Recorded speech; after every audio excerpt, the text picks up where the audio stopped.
Ford Bronco Bass Boat and Trailer Build Part 4. In this Sunward Hobbies build tutorial article, I'll be showing Part 4 of the project. At this point, you can have an amount of fun completing a few steps and learn some tips. The Revell 1980 Ford Bronco with bass boat and trailer set gone fishing. Assembling the inner tub to the outer body is easily done with some clamps you can buy at the Sunward store. The ones I purchased from them are seriously worn down, so consult the staff when to refurbish your tools. Believe me, it makes the task go quicker and more enjoyable. Here I'm crimping the sides of the body frame to the interior hub. Paint the wheel rim side skirts before you add them, because they have to fully dry. Then take the time to laterally snip away the connection points. Otherwise, you will break these parts if you cut them laterally.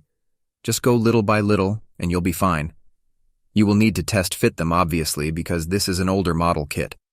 Some of these parts will bend, thankfully, to get them into place. Take each one cemented at a time for an hour, then move on to the next. Make sure to use high-quality side cutters for the task, and trim off and excess plastic flash.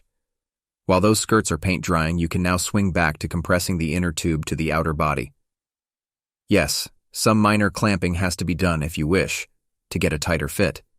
Doing this will give a much better placement with the frame and further steps of the build.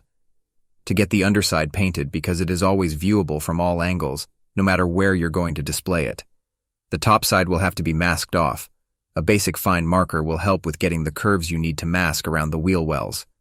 Naturally, it is your choice of color for the underside. I went with NATO Gray because I will be adding pigments to the high points later. Make sure to press down on the edges prior to airbrushing or hand painting this huge area.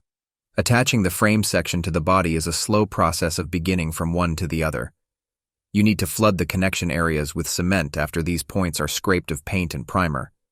Do not worry about any mishaps because they can be touched up later. While that task is hardening, you can complete some minor yet colorful areas. Sunward Hobbies have all the translucent Tamiya paints you will need to easily pull off the task. Inside the grille has to be painted a darker color.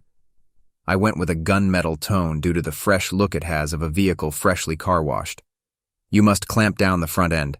This is kit form 1980 and has a few flaws, but nothing you can't quickly deal with some patience.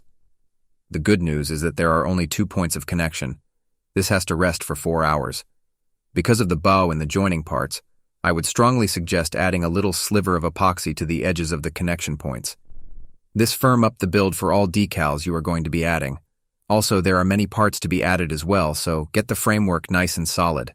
The engine bay will be open on this project since I've done a great deal of work on it. Please consider painting the grills aluminum to offset the darker color. The hood will be removable and viewers can see the difference. The underside is too stark. Thus, I'm going to use a method that was displayed earlier. Later, I will be adding more dirt pigments I bought from the Sunward store. Consider using a soft surface to place your replica on to protect it. Adding some wiring to your replica is easy. Grab an old unused electrical device and use the fine wire in its cord. Paint it up and use CA glue to fasten it. You can go to town with how much detail is involved. Ultimately, the choice is yours. To add greater highlight to the front grille, you can overlap the previous color with highlight tone. Tamiya panel line are perfect for this. Again, be sure to wipe off the excess on the tip of the included brush. You can also dry brush the details should you wish to have an open bay. Here I have added some color to the battery and spruced up a few parts. There are plenty of different tones for your friends and family to enjoy when they look at it. To get a better fit, you must remove all the excess flash plastic from both the joining points. It is critical at the chrome points of connection that remove this paint. Use a blade to scrape this off before assembling the parts. Adding the air cover is a cinch. I would recommend painting and highlighting before you attach it. You cannot join this part with tweezers. It must be done by your fingers. Let the part rest for a few hours to dry, and then you will be able to safely handle it. I use microscale liquid tape as a starter, then Tamiya extra thin cement to finish the job. Be sure to test fit and remove the flash plastic from the front end to get a decent fit. It is a wonderful kit and deserves the attention. To add some more life, you can dab a little Tamiya gray panel line accent into any crevasse. These vent lines, for example, really draw out the overall look of the project. With a fine-tipped brush, the windshield wipers can be done as well. Sunward Hobbies wanted an Ontario, Canada license plate. Thus, I will begin the decal adventure with that. These stencils, as mentioned, are incredibly well printed and colored. If you want to bring any replica to life, make sure you add them. Before you go full force into applying decals, there are some features to add on. The side skirts have to be bent to align up to the body. Just hold one place and wait a few minutes for it to firm up. Then gently bend the part until it marries up with the other side. To get these skirts to fit well and look right, you'll need to clamp them. Now that they are in place, you can draw together the skirts with the bumper. Pick up some long Excel blue clamps from the Sunward store to assist you in this. They sure do come in handy for many projects. The same goes for the other side. Here's a tip. Always wash these clamps after every use. They glide much more smoothly and clamp better when they are clean. There is a slight bow in the frame in order for the side skirts to match up with the bumper. You need to clamp them as tight as possible and let the cement harden for a few hours. And now for some more fun by adding decals. The license plate looks really great, and white contrasts perfectly with the tone of the truck color. The added decals of the insignia are a welcomed addition. These slip off the backing paper super quick and make the process enjoyable. I always use warm filtered water when applying decals. Naturally, you will have to add a setting solution prior to placing them. This acts as a way to move them around and letting them cling to the painted surface once they are drying. There are 4 letters for the bonnet front. Use the least amount of setting solution so you can line up the edges. It is immensely easier to add a decal than to hand paint these fine details. To attach the rear parts, you must first clean away the plastic points. Also, to bring more realism into your project, consider sanding down the back tire part. It is easily noticed and something you can point out to your friends and family after the build is completed. Use some thin sanding sticks you buy at the Sunward store to complete this task.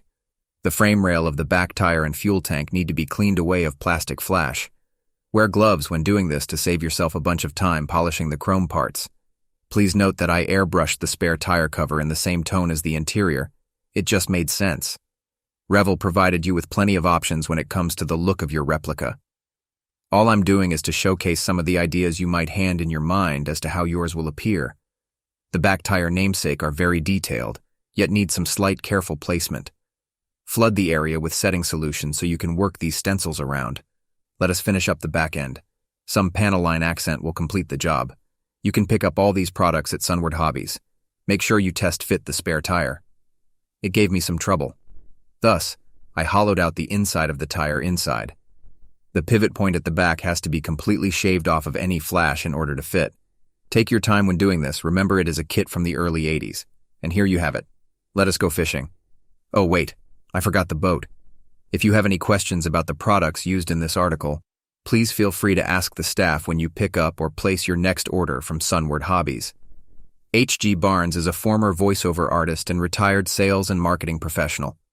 He's the author of 2 large-volume science fiction adventure romance novels with many more in the works.